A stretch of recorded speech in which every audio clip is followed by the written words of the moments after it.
ano dyan. Para makatulog.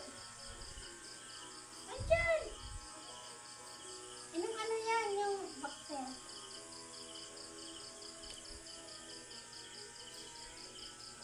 Sir yun.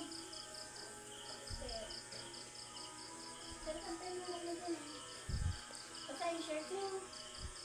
Iwas-was mo lang muna, ilalim mo na. Ilaw naman. Gayon nga ni. Ano. Mahiwaso na harong naman ay magayon na pati puro tiles na. Ini ho, ini say day pag-uli, may pagdigdi mi kadto ni Nonoy. Garo day pa yun, ano, si pag iyo pagdigdi mi kang ano. Pero hindi na mo kayo na tayo sa ano, sa loob yan. Ini sa kusina. Iyo baga. Pero kahoy. Garo man lang kahoy. Tapos mukadakol ng mga cabinet. Ini na pa ni dati. Lababo lang baga ni. Napaarog ka yan.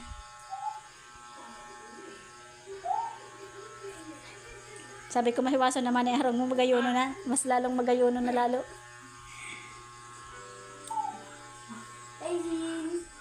Huwag mo na guluhin si Kaisin at natutulog na yan. Kiki.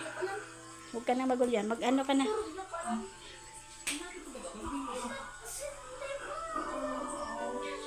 Nahanap yung anak niya. Kawawa nga yan eh. Ilang araw lang naghihingalo, hindi mamatay-matay. Lagi hinihintay ang anak niya si Bob. Eh bakit kasi hindi napatawag yung Bobby na yun? Oo, kailan pahanap yung anak para matapos yung paghihirap ng nanay niya. Eh yun nga ang problema eh. Hindi namin makita. Yun, Wala nga ang patay na. Siyempre hindi namin masabi yun. Si Bob,